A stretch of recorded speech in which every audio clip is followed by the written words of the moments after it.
Hôm nay tâm trạng của Sokla đặc biệt trầm buồn. Cô lặng lẽ lau những giọt nước mắt nơi khóe mắt, bởi vì Zainab đã lên trường học. Phải đến cuối tuần mới có thể về nhà.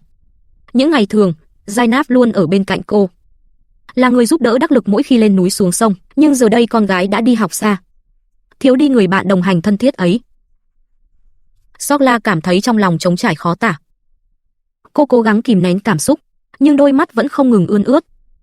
Đó chính là tình yêu sâu thẳm của một người mẹ. Hôm nay Sokla dự định lên núi, hái một ít sung dại mang về. Yasin nói rằng cậu cũng muốn đi cùng. Ban đầu Sokla không muốn đưa con theo, vì đường núi gập ghềnh, rất khó đi. Nhưng lần này Yasin tỏ ra vô cùng kiên quyết, muốn theo mẹ vào núi cho biết. Người quay phim nói với Hossein rằng, lát nữa sẽ có xe tải chở vật liệu xây dựng tới. Khoảng 2 tiếng nữa mới đến nơi. Yasin mang giày cho mẹ, rồi làm theo thói quen, lấy nước đổ đầy vào chai, chuẩn bị mọi thứ trước khi xuất phát.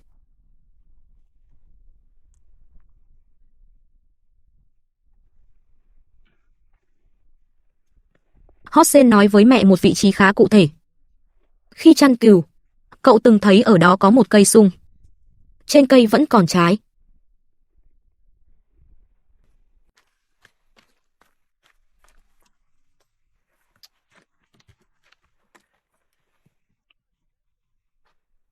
Sau khi chuẩn bị xong xuôi, Sokla dẫn theo Yasin lên đường, tiến về nơi mà Hossein đã chỉ để hái sung.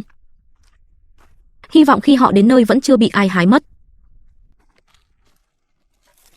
Trên đường đi, Sokla không kìm được mà nhớ đến Zainab, cuối cùng bật khóc thành tiếng.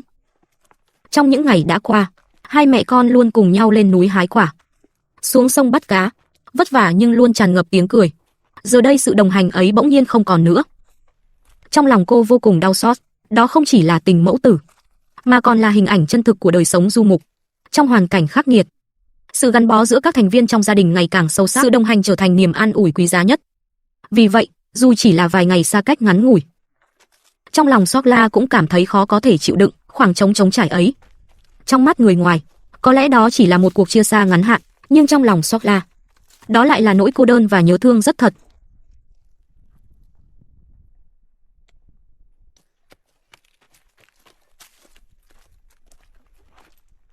Hai mẹ con đi suốt một quãng đường, phía trước cuối cùng cũng nhìn thấy một cây sung rừng. Giữa những tán lá treo lủng lẳng từng trái một, phần lớn những quả sung này đã chín mọng, ánh lên sắc tím đỏ. Yasin liền trèo lên cây để chuẩn bị hái quả.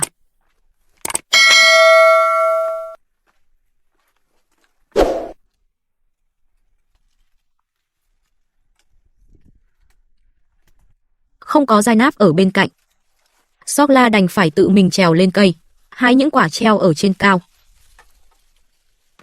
1 tháng trước, Sokla đã từng hái sung ở đây, nhưng đến giờ vẫn còn có thể hái được những quả chín. Và trên cây vẫn còn không ít quả còn xanh, chưa chín.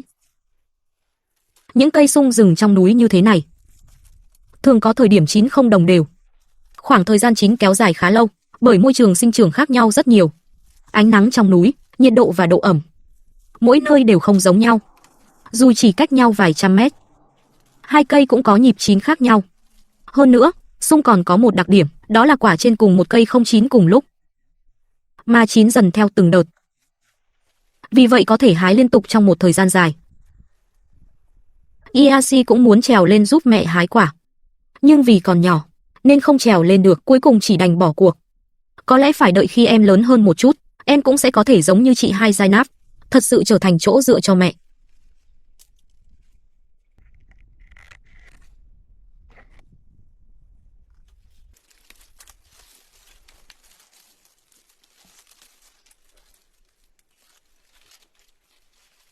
Sau một hồi bận rộn, Sokla đã hái được khá nhiều sung trên cành, thu gom được một ít quả. Dù Yasin không trèo lên cây, nhưng em cũng nhặt được vài quả ở dưới đất. Sau đó Sokla lại tiếp tục trèo lên cây hái sung. Thỉnh thoảng người quay phim cũng đưa tay giúp, hái những quả ở vị trí thấp, dễ với tới.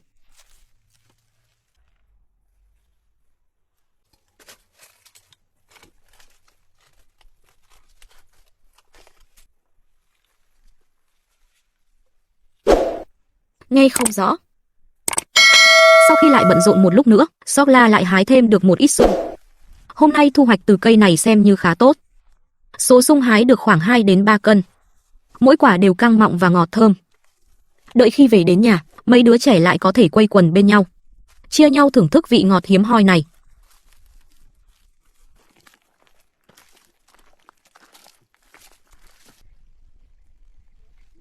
Vừa đến trước cửa nhà, con gái lớn Zara đang bận rộn làm việc nhà.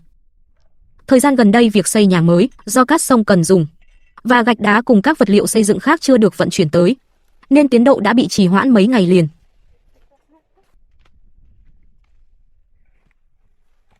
Sokla lúc này đổ sung vào trong chiếc giỏ, rồi bảo Hossein đi lấy thêm nước để rửa sạch những quả sung này.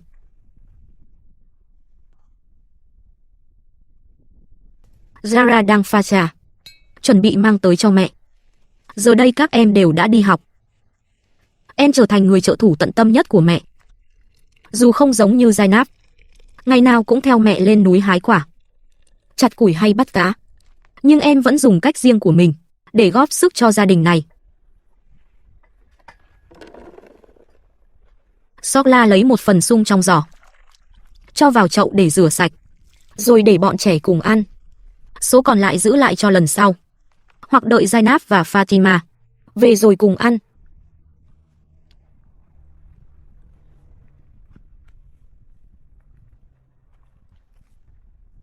Sau khi ăn xong sung, Zara rót trà, mời cả nhà mỗi người một chén trà nóng, vừa giải ngấy vừa làm lòng người dịu lại. Yasin nhấp một ngụm nhỏ, phát ra tiếng suýt xoa khe khẽ. Người quay phim ghé sát ống kính về phía em. Yasin không nhịn được mà bật cười.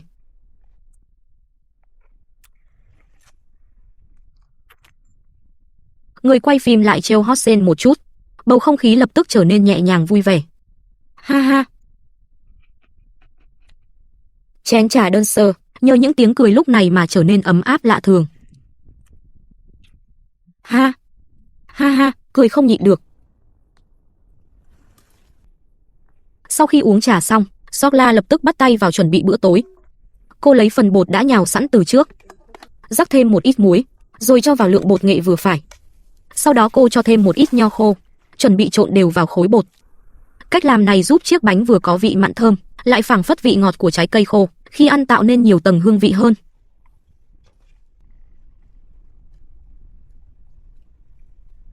Tiếp theo, Sokla đổ một lớp dầu mỏng dưới đáy chảo, vừa để chống dính, vừa giúp bánh khi nướng tỏa hương thơm hơn. Sau đó cô cho khối bột vào trong chảo, dùng hai tay nhẹ nhàng ấn và dàn đều, nắn thành một chiếc bánh tròn lớn, dày dặn. Bước tiếp theo, cô lấy ra vài quả trứng, dùng muỗng dàn đều, để trứng thấm vào những rãnh trên mặt bột. Nhờ vậy bánh sau khi nướng sẽ có màu vàng óng, hương thơm đậm đà, vừa thơm mùi bột, vừa dậy mùi trứng.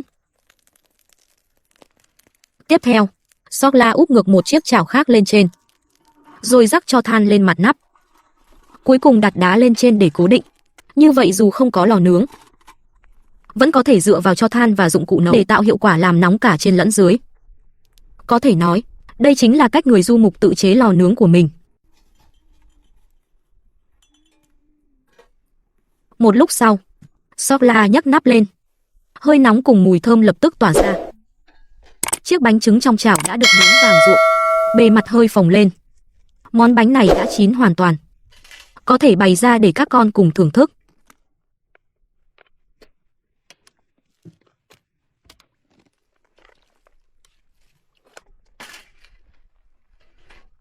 Yasin nhỏ đang ngủ say, trước đó theo mẹ đi hái sung, khiến em mệt đến kiệt sức. Hossein gọi thế nào cũng không dậy. Người quay phim cũng tới gọi, em khó nhọc chống người ngồi dậy được một lúc, nhưng rồi lại quay đầu nằm xuống ngủ tiếp.